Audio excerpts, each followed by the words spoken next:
good afternoon. You're watching ABC News. This is ABC Midday, and I am Peggy Nyakwabano. Coming up in the next hour, President Mahama has dismissed calls for the scrapping of the Office of the Special Prosecutor, stating that such calls are premature. Meanwhile, a private citizen has sued the state for what he claims is the illegal creation of the office. Former Vice President Dr. Mahamudu Bawumia has criticized the Electoral Commission for what he calls an indecent haste in scheduling a rerun of the Pandai parliamentary election. Still to come, government has laid the Road Traffic Amendments Bill 2025 before Parliament, seeking to legalize the commercial use of motorcycles and tricycles. In business, the Social Security and National Insurance Trust has introduced a new policy requiring all pensioners to complete an annual pensioner certificate renewal beginning in April 2026. On the international front, residents in the Moroccan city of Fez have called for an investigation into the collapse of a building that killed at least 22 people.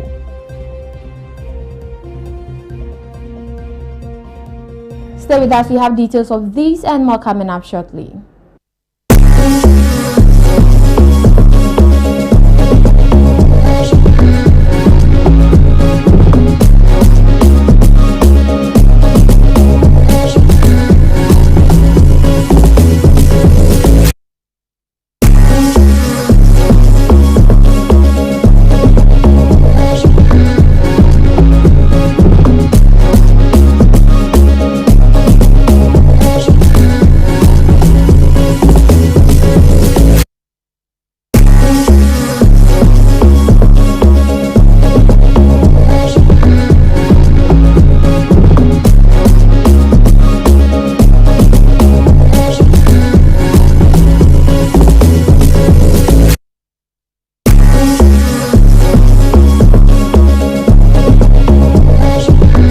Watching ABC Midday News live on ABC News Ghana television. We're streaming live on Facebook at ABC News GH_. Now to our stories. Ghana has deported 3 Israeli nationals in a reciprocal response to the alleged mistreatment and unjustified deportation of 3 Ghanaians by Israeli authorities. The 3 Israelis were expelled shortly after arriving in the country on Wednesday, December 10, 2025. The Ministry of Foreign Affairs explained that the move was necessary to uphold Ghana's commitment to protecting the dignity and rights of its citizens abroad. Following the incident, the charged affairs ad interim of the Israeli embassy was summoned by the ministry, as the Israeli ambassador is currently out of the country. Both sides have since agreed to work toward an amicable resolution. Now, in a statement, the Minister of State at the Ministry of Foreign Affairs, Okujeto Ablakwa, emphasized that Ghana is committed to safeguarding the dignity of its citizens while maintaining respectful and cooperative relations with all friendly nations. The ministry expects Ghanaians abroad to be treated with the same dignity and respect that the country extends to foreign nationals within its borders, the statement added.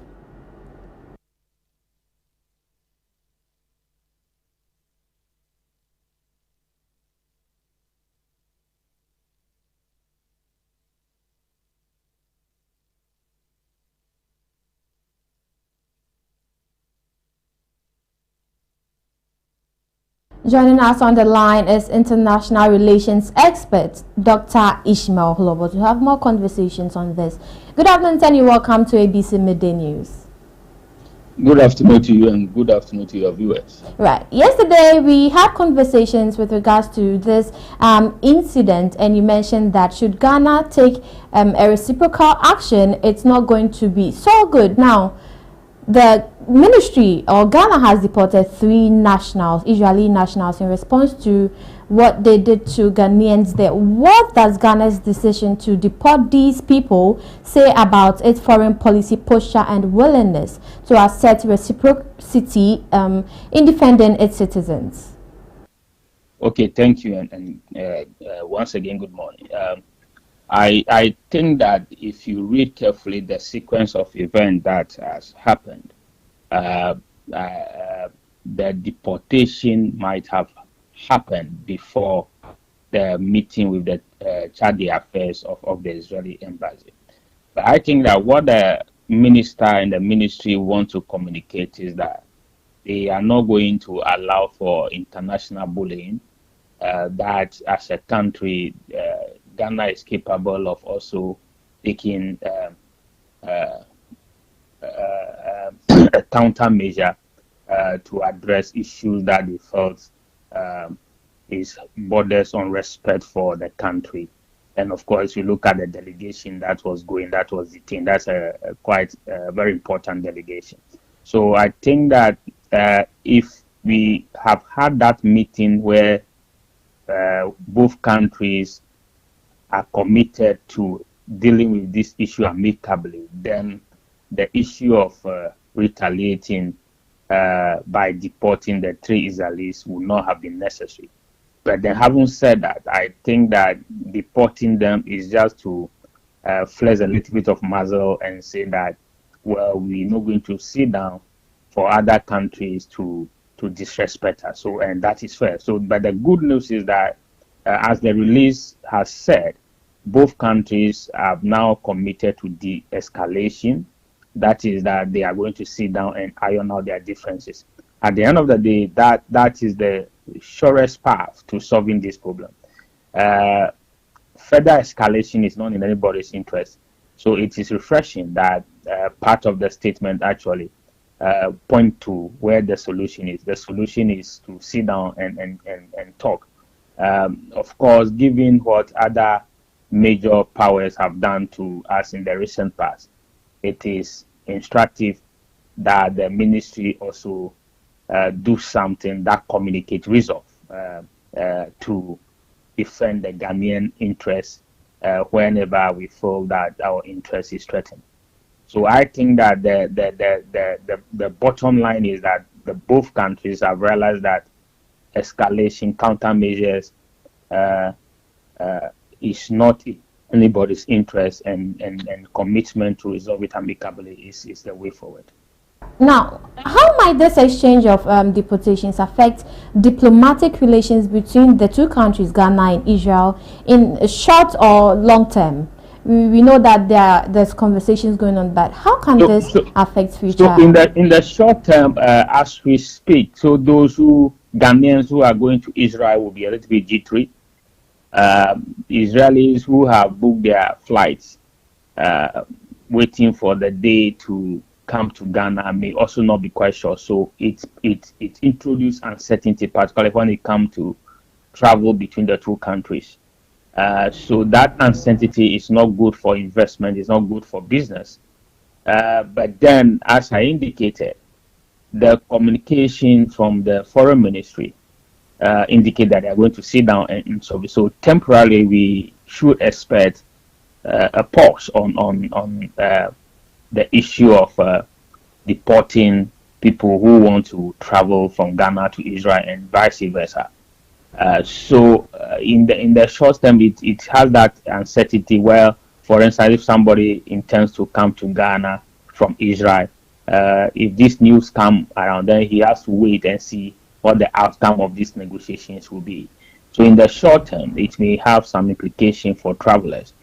But then again, it only shows that relations are always like this. You have periods where relations may have difficulty and you have to iron it out. But in the long term, I think that if we are able to resolve it quickly, it put Ghana-Israel relation back on track quickly, and there is no cause for alarm. Of course, Ghana-Israel relation is very solid footing.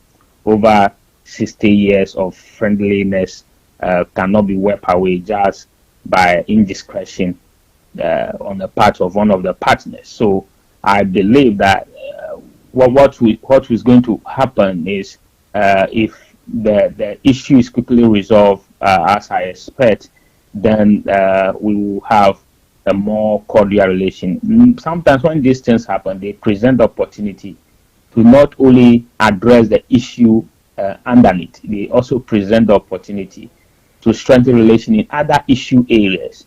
And those other issue areas, in terms of Ghana-Israel relation, we talk about cooperation in technology, technical cooperation in agriculture, and a whole lot of areas of cooperation. All right. So now, it's not a big deal. All right. So finally, Dr. Holowo, should Ghana be cautious in dealing with this incident so as to not send a negative signal to the other nations? So on this one, I said we must have a balance. That's why I said, for me, if the meeting with the Chadi affair had happened earlier in my thinking, I don't preview to how it actually unfolds, then our deportation, although justified, would not have been necessary. So, in as much as you don't want to be seen as a country that is excessively aggressive, you must also not be seen as a country that is weak and take anything that is thrown at you. So, what we should do is to strike a balance. And I think that, just by retaliating the way we did, is sending that signal that we are going to be forceful if the need be. But then there might be instances where certain things like this, we may choose not to retaliate. You may choose not to reciprocate. Now, if you choose not to reciprocate, that it means that in that instance, you may be signaling that it's not every case that you reciprocate. For instance, when U.S. happened, although we threatened initially, but we didn't impose any countermeasures. That should tell you that it's not always the case that we introduce countermeasures. So if we're analyzing these issues, you must take them within a context of a holistic approach. Then you begin to know that, yes, in this instance, we choose this measure because perhaps we feel very aggrieved that given the relation between the two of us, there's no need for Israel to do this. Okay, so I think that, yes, on one breath, it is justified to say that, well, it's sending a very bad signal that you are becoming too intolerant and so forth and so on. But that allegation cannot be seriously leveled against Ghana. All right. But on the other breath, while we are very tolerant people, while we are very respectful people, it doesn't mean that we will allow other nations to ride over us because of their peculiar positioning in the international economic ladder or political ladder. All right. So on that scale, you will say that, well, this is a one-off issue, and so we should treat it as such. Okay. All right. Thank you for your time this afternoon, sir. Thank you. That was international relations expert Dr. Ishmael Holowo. Moving on, former Vice President Dr. Mahamudu Bawumia has criticized the Electoral Commission for what he calls an indecent haste in scheduling a rerun of the Pandai parliamentary election. He argued that the decision disregards ongoing judicial processes currently before the High Court and the Supreme Court involving New Patriotic Party candidate Matthew Nyindam. According to him, it is wrong for the EC to proceed as though the legal issues have been resolved when none of the appeals filed by Nyindam have been determined. Dr. Bawumia referenced past cases, including those of Dan Kwesi Abodati and James Jachi Kwesen, where Parliament and state institutions waited for all court processes to conclude before taking action. He suggested that the current approach by the NDC government and its allied institutions depart from these long-standing democratic practices. Well, thank you very much. To say the least, very, very disappointed in what is going on in our country. It looks like our institutions of democracy and our tenets of democracy are being undermined. The issue of Pandai with Matthew Nyindam is not a new issue in our democratic politics. You've had issues with Dana Bodakpi, you've had issues with Techi Kwesen in Asin, and basically you've had the House allow the court and the legal processes to take place and be exhausted before state institutions are stampeded into acting in ways that undermine democracy. Matthew Nyundam should be given his day in court. He has filed appeal processes at the High Court. He has filed for a judicial review at the Supreme Court. And none of those cases has been adjudicated. So why the rush? Why the indecent haste? I think that he's being railroaded. I think that this undermines our institutions of democracy. I think that we should take a halt to these processes and allow him to have his day in court, just as others have done in the past. The House has never really rushed in this way when it came to the other cases. What is the difference with the case of Matthew Nyundam? I think it should not be this case. I think we should uphold the tenets of democracy. Democracy is something precious that we've all had and we've all subscribed to. When you start undermining its pillars, you break it down, and the consequences for the nation are very severe. And so simply because you have power, you shouldn't feel that you can ride roughshod over your opponents and over the principles of democracy. And so I stand with the principles that are being espoused by the minority. Joining us on the line is the Deputy Director of Elections of the NDC, Midday Jibril, to have further conversations on this. Good afternoon, Tenny. Welcome to ABC Midday News. You're welcome. Right. Now, former Vice President Dr. Mahamudu Bawumia argues that the actions of the EC undermines the democracy that we practice in Ghana here. What are your thoughts on this? I think it's unfortunate for Dr. Mahmoud Bawumia to make such statements, such reckless statements. It's unfortunate. But I would not blame him. It's a campaign trail, so he would just say just things that he wants to say. The Parliament, Electoral Commission, the respondents, yes. Please, before you continue, why do you say that his statement is reckless? But he's accusing state institutions. His statement is accusing NDC. It's NDC Electoral Commission. It's NDC Electoral Commission. That Electoral Commission receiving a notification, and they are now acting on it. You say that state institution, NDC is manipulating state institution.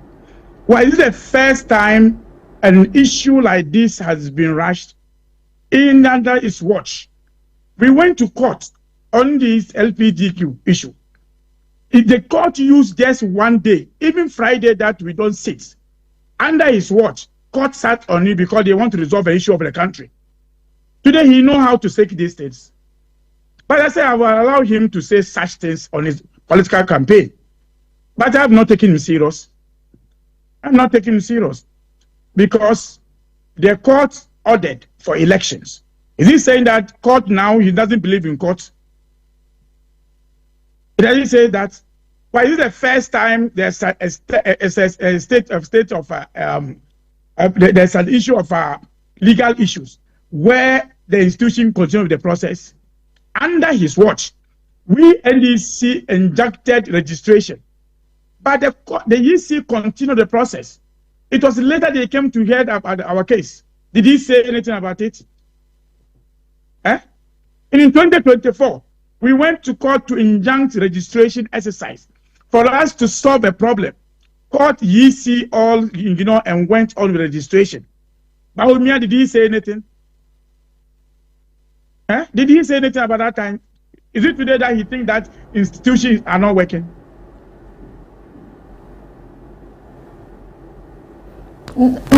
From your why is the EC's decision to schedule a rerun at this stage not a problem despite several calls? What they are seeking, the minority is seeking, is that you wait for the courts to pass judgment before the rerun takes place. What if the judgment is passed after the rerun and then it wasn't as expected from the majority?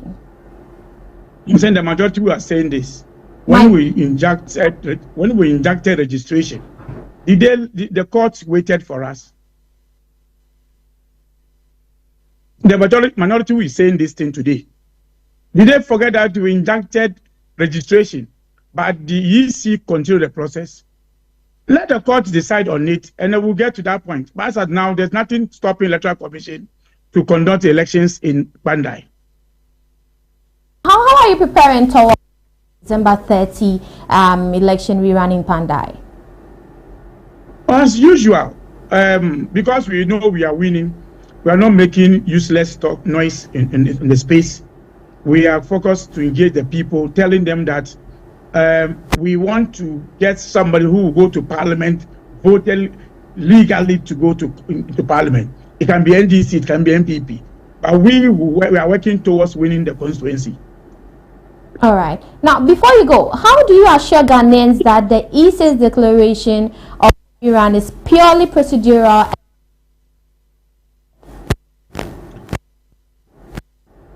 And Hello, sir. Yes, until somebody goes to court to challenge Electoral Commission process. When Parliament notifies Electoral Commission also is also part of is a party to the case, who was a respondent.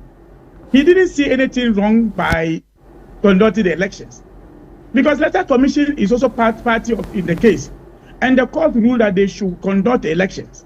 Parliament have also notified them that now our seat is vacant because based on the legal issues. They have also notified the public that the election was coming on 30th. Until somebody go to Supreme Court to ask for interpretation, however, that I don't think anybody can challenge the Electoral Commission from what they are doing. In any case, the reason why the MPP is pushing for the notification to be withdrawn, they know if the Electoral Commission issue the notice, they can injunct the elections. They know. So at this point that we are, nobody can injunct the elections because they are now acting on their constitution to get a representative in Pandai. Unless the MPP is saying that we don't want anybody to represent people of Pandai, then they can continue making their noise. All right. Thank you for your time this afternoon, sir. You're welcome. That was the Deputy Director of Elections for the NDC, Mahdi Jibril. Now, meanwhile, the minority in Parliament has renewed its call for the withdrawal of a notice sent to the Electoral Commission declaring the Pandai parliamentary seat vacant. The notice followed the Tamale High Court ruling ordering a rerun of the parliamentary election in the Pandai constituency. Speaking to journalists on Wednesday, December 10, Deputy Minority Leader and Asokwa MP, Madam Patricia Appiagyei, criticized the court's decision as selective and cynical, warning that it could set a toxic new rule for the future. She described the declaration of the seat as vacant as premature and unconstitutional. We defer any action until the appellate process is conclusively complete, respecting the precedent set across decades. And number 3, we need to recognize that this premature notification violates the separation of powers, disrespects the judiciary, unjustly disenfranchises the people of Pandai, and betrays Parliament's own tradition of constitutional caution. And finally, number 4, need to withdraw the notice of the Electoral Commission to the Electoral Commission immediately. This is not a partisan plea. It is a call for basic constitutional fidelity and historical consistency. In conclusion, I stand here for the rule of law and for the sanctity of our parliamentary traditions. The notification on Pandai is historical aberration. It is a violation of the separation of powers. It is a usurpation of appellate jurisdiction, a disenfranchisement of Pandai voters, a denial of Honorable Matthew Yendam's rights, and a gross departure from our own settled practices. Accordingly, I submit that this House. In other news, senior analyst at Global Info Analytics, Alamantia, has described the NDC's strong determination to win the Pandai seat as both baffling and concerning. According to Salam Mentian, the party appears overly focused on increasing its number of seats, an effort he believes may be unnecessary. He warned that the citizens could turn against the party if they suspect that this push for more seats is tied to possible constitutional amendments that might pave way for a potential third term for President John Mahama. And then this is obsessing with the seat is a bit baffling and concerning. Maybe, I don't know whether they have a certain agenda, or they just want to show the MPP that the 2024 election that it wasn't a fluke. Well, okay. For now, my concern is that it looks like they are trying too hard to get more seats, which doesn't seem to be so necessary, at least from my point of view. Of course, people will begin to turn against them if they realize that the intention of getting more seats maybe effect some kind of constitutional changes that will allow for maybe a kind of third term or some kind of, I mean, if it gets to they trying to use their numbers to maybe bring a fundamental change in the constitution, or that's where I think people. So on the senior analyst at Global Info Analytics, Salam Mentian, says the National Democratic Congress stands a chance of reclaiming the Pandai seat in the upcoming rerun scheduled for December 30, 2025. He explained that by-elections often favor the incumbent government, especially in the early years of the administration, adding that party affiliations for the NDC has increased. He further noted that the outcome of the rerun will also depend significantly on the popularity of the candidates. Check the current MP's numbers for 2024. I think it was around 53. That was about one of the highest over the period. So it could also be that he is quite popular in the constituency. Okay. But you see, then again, with by-election for an incumbent government, which is very relatively new government, and if we also juxtapose the fact that party affiliation for NDC has increased, it means that NDC has a fighting chance of probably wrestling the seats from MPP, but we need to go further to actually see what's happening. All will also depend on the candidates, how popular they are, how they are able to mobilize their base and all that. You said that, and whose base is more energized. If you check the current MP's numbers for 2024, I think it was around 53. That was about one of the highest over the period. Away from that, President John Mahama says it is too early for anyone to call for the abolition of the office of the special prosecutor, insisting the institution still holds an important role in Ghana's anti-corruption framework. Speaking during a courtesy call by the National Peace Council at the Jubilee House on Wednesday, December 10, the president stressed that the OSP remains the only anti-corruption body with full prosecutorial independence. President Mahama urged the OSP to accelerate its ongoing cases to restore public confidence.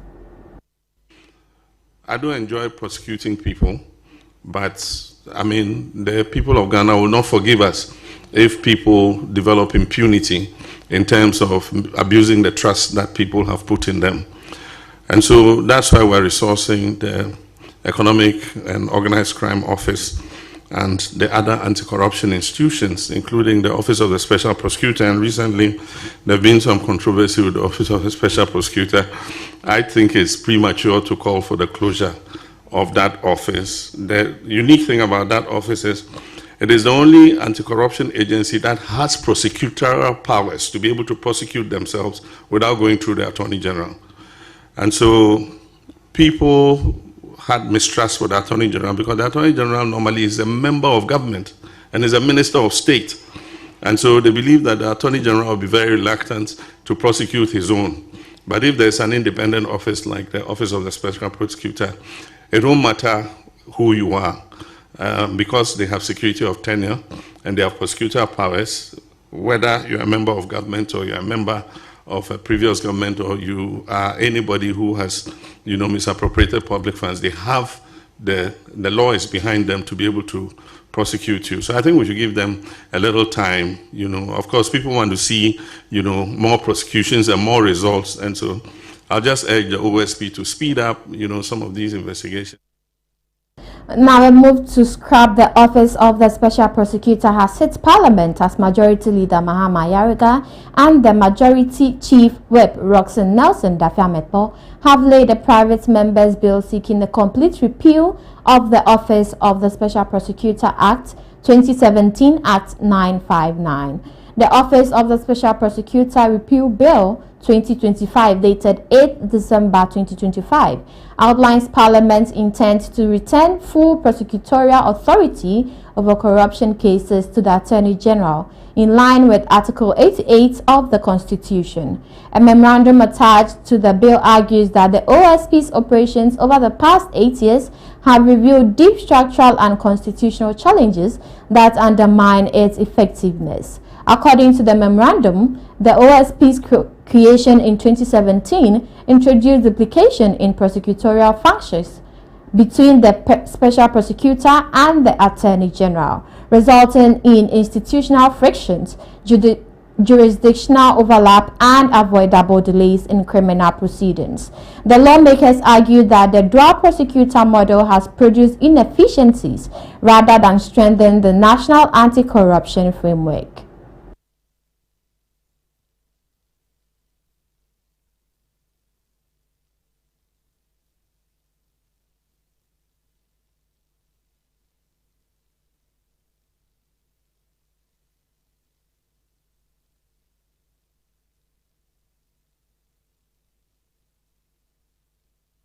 Now, the Deputy Attorney General, Justice Remsai, has confirmed in a post on his X page that a private citizen identified as Noah Tete has filed a suit at the Supreme Court challenging the constitutional foundation of the Office of the Special Prosecutor.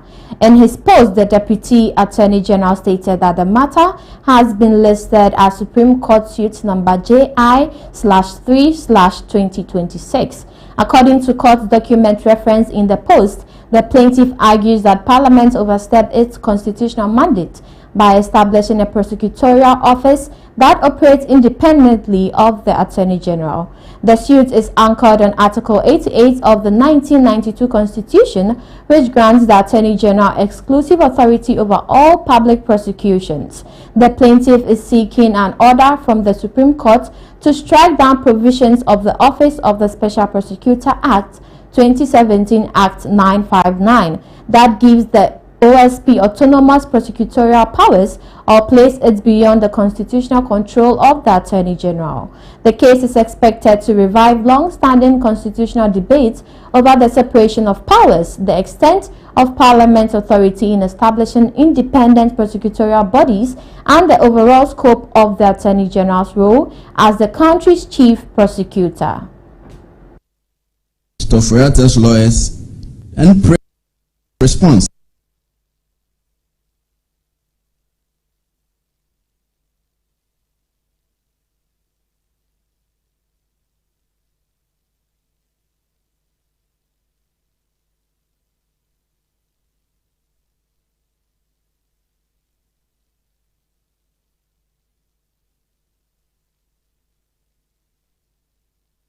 Still on this, anti-corruption advocate Vital Sazim says President Mahama should be allowed to proceed with the bill affecting the Office of the Special Prosecutor, but warns that the outcome may depend on how strongly MPs choose to align with the President's wishes, especially those he has appointed as ministers. According to Azim, he believes the issue depends carefully in negotiations, urging both sides to sit down, talk, and come to terms. Azim adds that if the President is truly committed to his public position, he should take the lead in resolving the growing tension around the bill. Carry the day.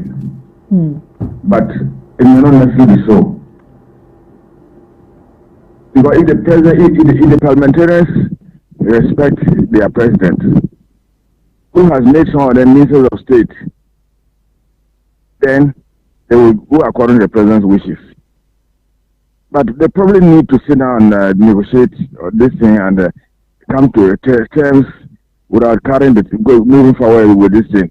If the president is really committed to what he has said, he should be able to resolve it. The president should be allowed to come. I think once if it goes to parliament, it means that the office is going to be scrapped. And it will depend on the type of the justification for the scrapping. But now that the parliament has allowed private members' bills, it means that if it's approved by the parliament, it can go through. I mean, this office will be scrapped.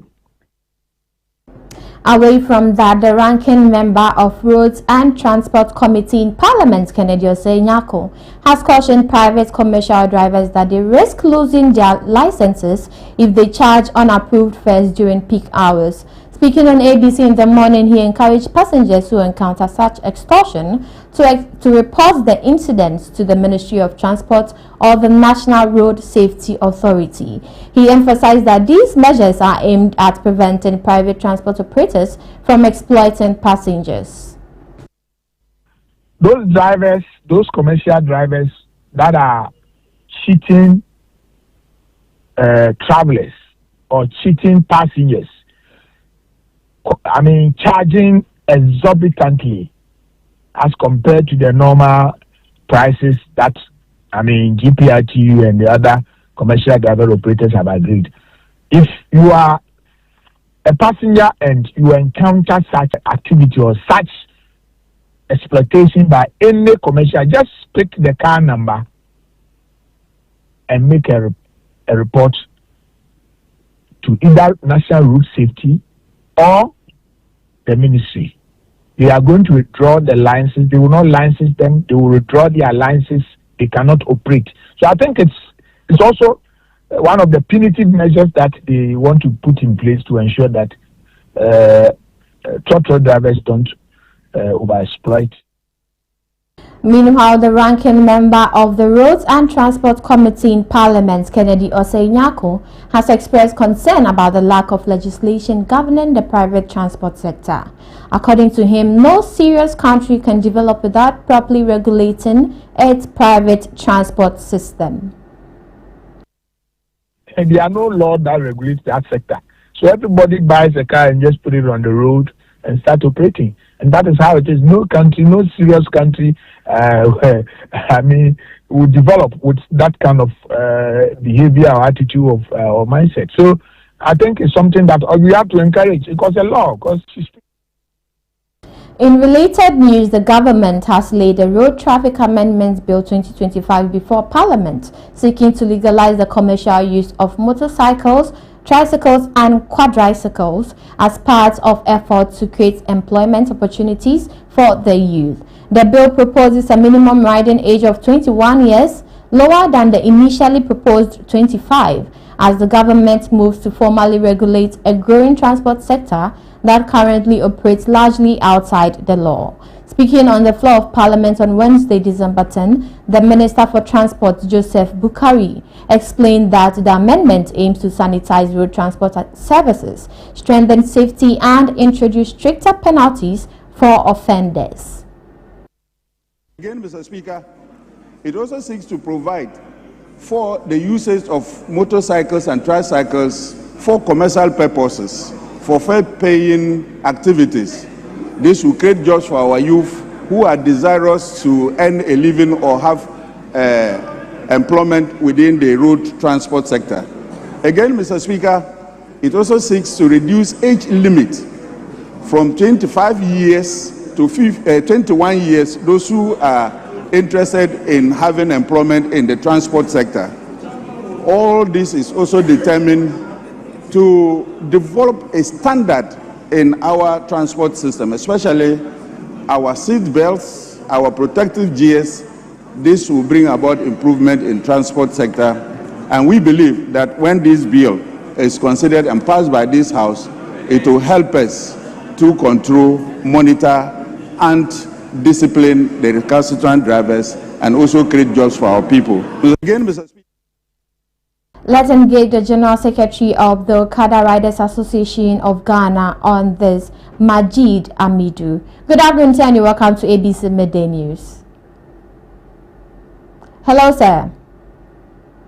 we are still trying to establish contact with Majid Amidu, who is the General Secretary of the Okada Riders Association of Ghana, to pick his thoughts on this new development as the government lays the bill in Parliament to legalize operation of Okada. The age range has been reduced to 21 years. So at 21 years, you can apply for a license and then also start the Okada business. We know that one of the reasons that the age was reduced is the growing number of people. Transportation has increased. The demand in transportation has increased. So this is a step the government is taking to ease transportation challenges in the country. We are unable to establish contact, but we are still... Oh, okay. We have him back on the line. Hello, sir. Good afternoon and welcome to ABC Midday News. Good afternoon, sir. Right. Good. I'm a lady. Hello? Yes, I'm a lady, please. Yeah, okay. All right. Now, what is the association's reaction to the government's decision to finally introduce a bill legalizing the commercial use of motorcycles and tricycles in Ghana? Oh, totally. We are very happy for that. We are very happy for that. We've been sitting with the government and they put its all proposal to the youth that when it came to power, it's going to legalize it. And it started that process with us. We are all go together for thinking about the legalization of the work. So we are very happy and we know that he has promised us and is now deliver the message he told us before the election. The bill proposes a minimum riding age of 21 instead of the originally proposed 25. Do you consider this age appropriate, or would you have preferred a different threshold? No, we, the association, we just we will sit around 3 o'clock and think about it. And already we are going to meet the committee that government opposed on us. So we are going to meet before we decide what to go about it. So what specific safety standards is your association expecting to see? Oh, we are, how do you say, I can't go further without sitting. Our message will be different from that. So if we sit any further, the majority take, I'll come out for it. All right. Now, are you saying the ministry didn't engage you on this? No, at that message, we do not hear from the minister. We just heard it today, and we are about to sit and decide how to move about it. All right. Thank you for your time this afternoon, sir. Okay, thank you very much. That was Majid Amidu, the General Secretary of Okada Riders Association in Ghana. We'll go for a short commercial break. We'll bring you business news after.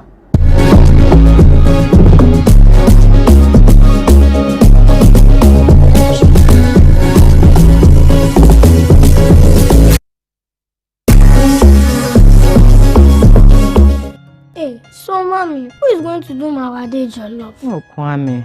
You know our secret, right? Yeah. Efia. Yes, me. I've got it. Now, add your Gino jollof mix. The perfect blend of tomatoes, pepper, and fine herbs and spices to ensure a consistent taste every time. And there you have it, your original Ghana jollof. Jollof so good. Jollof so good. Tasty, yeah.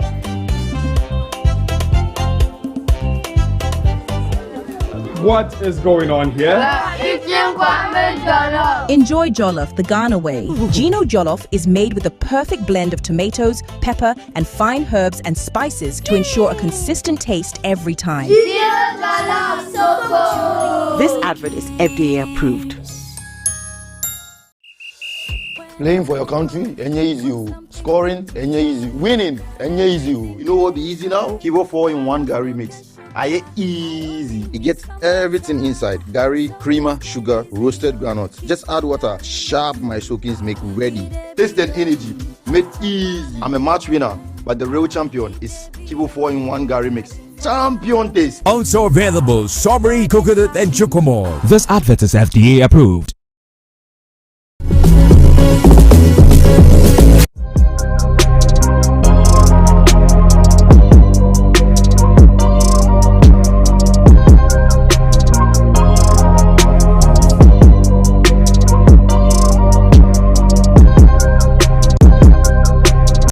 You're welcome back from the break. You're still watching ABC Midday News. You're on ABC News Ghana Television. We're streaming live on Facebook at ABC News GH_.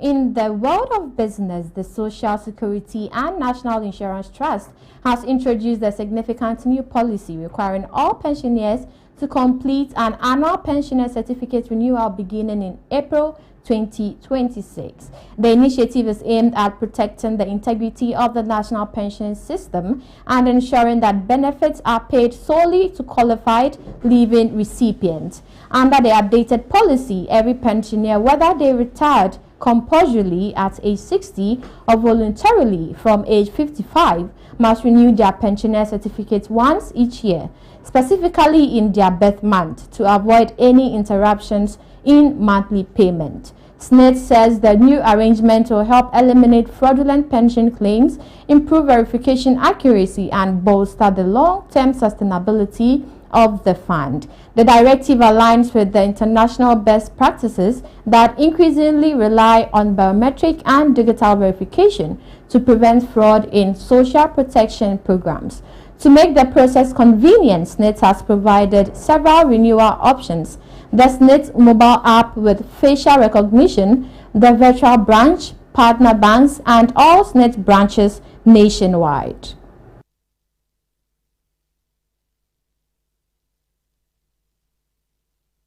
That's all for business news. Up next is sports with Eugene Soti.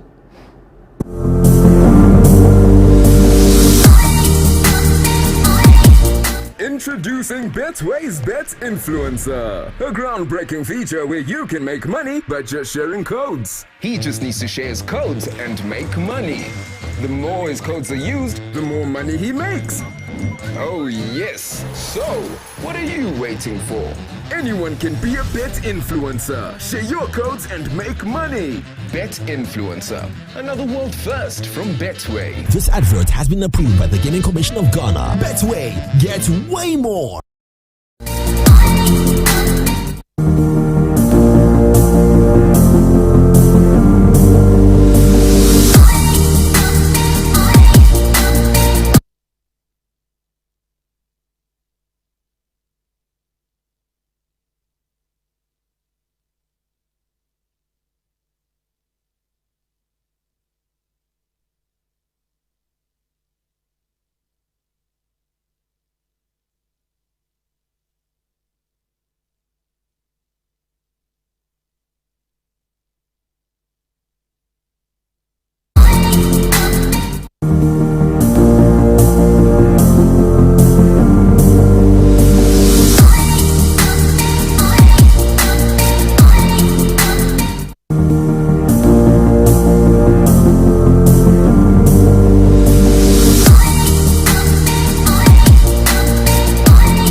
Hello there, good afternoon. Welcome to the sports segment here. I'm Eugene.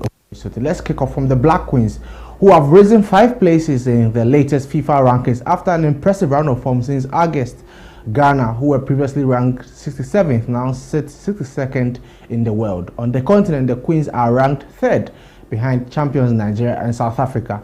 Ghana secured qualification to the 2026 WAFCON with a 7-0 aggregate win over Egypt, with their only defeat in recent months coming in a friendly against 4th-ranked England in December. The Black Queens will now shift focus to preparations for the continental tournament scheduled for 17th March to 13th April 2026 in Morocco.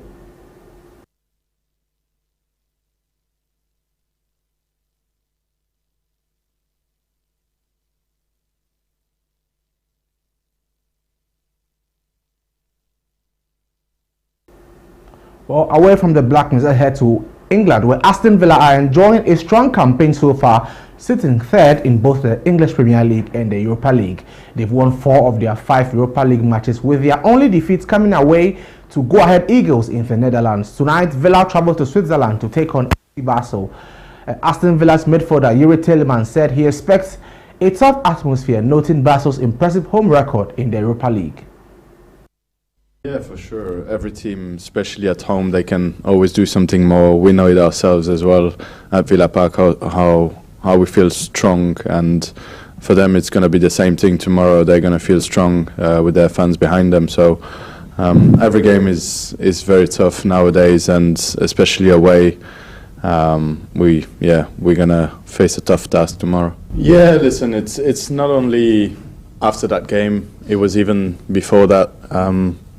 Obviously, you want to score goals, you want to win games, and when it's not happening, you're getting frustrated. And then it was more so a conversation about how can we get back to our level, and just keep doing what we did throughout the seasons before. The manager's always been on point with his analysis, with the work, and it was just down to us.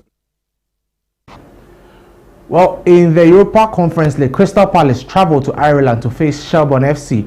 The Eagles have had an inconsistent run in Europe so far, winning 2 and losing 2 of their 4 matches. Manager Oliver Glasner says tonight's clash is a must-win as Palace look to correct the mistakes of what he describes as an unimpressive European campaign to this point. For us, a very important game tomorrow, because we have to say, and we have to be very honest with ourselves, that with 2 wins and 2 defeats in the Conference League, we are not really pleased, and therefore it's important to get this 3rd win, because again, when we know next week's schedule, playing Thursday evening and playing Saturday evening, so would make things a little bit easier for us. Well, that's all the sports for now. I'm Eugene Oforisoti. International news comes up next.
You're still watching ABC Midday News. You're on ABC News Ghana Television.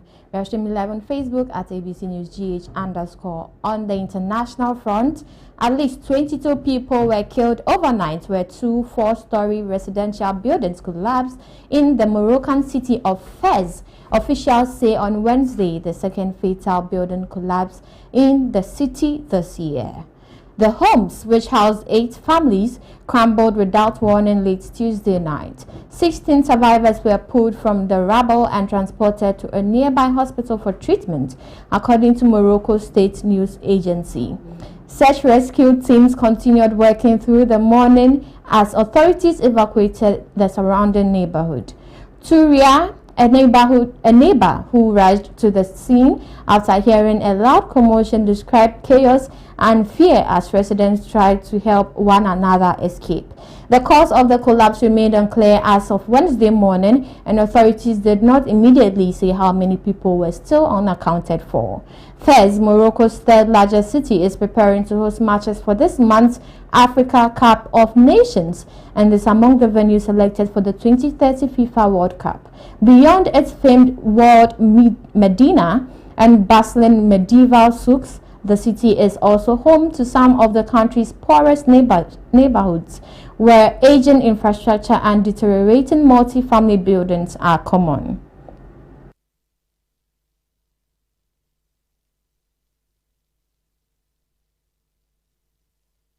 The suspected leader of last week's failed coup attempt in Benin is believed to have fled to neighboring Togo, multiple sources say. Benin's officials told Reuters on Wednesday that Lieutenant Colonel Pascal Tigri, along with others accused of involvement in hiding in Lomé 2, an area within the Togolese capital. Jeune Afrique also reported the same location. Tigri had appeared on Benin State broadcaster on Sunday with 7 soldiers, announcing that they had removed President Patrice Talon from power and presenting him as the coup leader. The attempted takeover, however, was quickly suppressed by Benin's armed forces with assistance from Nigerian troops and logistical support from France. That is all for international news. Up next is entertainment news.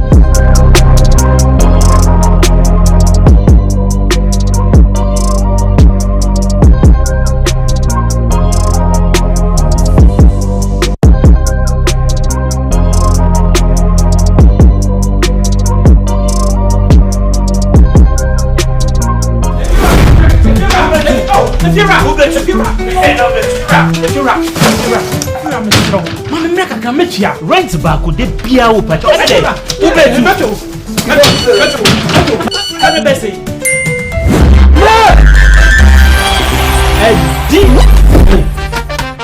Come on, come see what? Where this guy?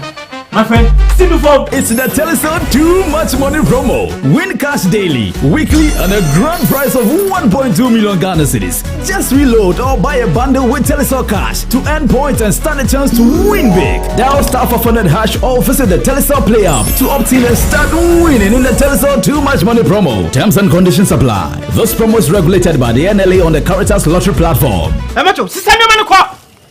When is happening? If you're a baby, many schedule no. If you know, meto etiaka. Inti ene, uno ba no mpe baby amobeda. Oh, no abeka. You did too much money. No matter. Telecel, connecting energies.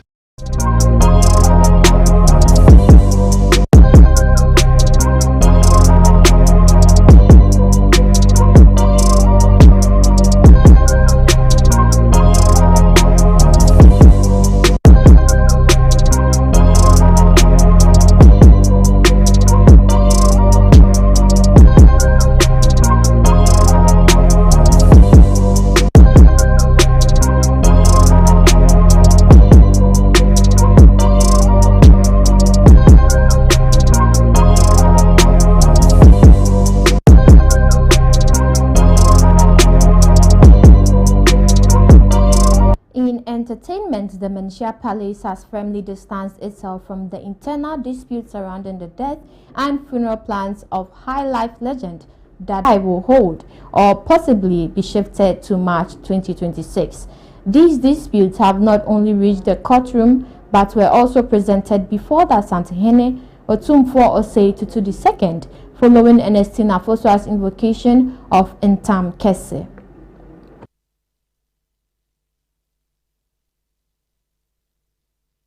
That's all for entertainment news, and that's how we wrap up on ABC Midday here on ABC News Ghana Television. We stream live on Facebook at ABC News GH_. For more news, log on to our website at www.abcnewsgh.com. I am Peggy Nyakwabano.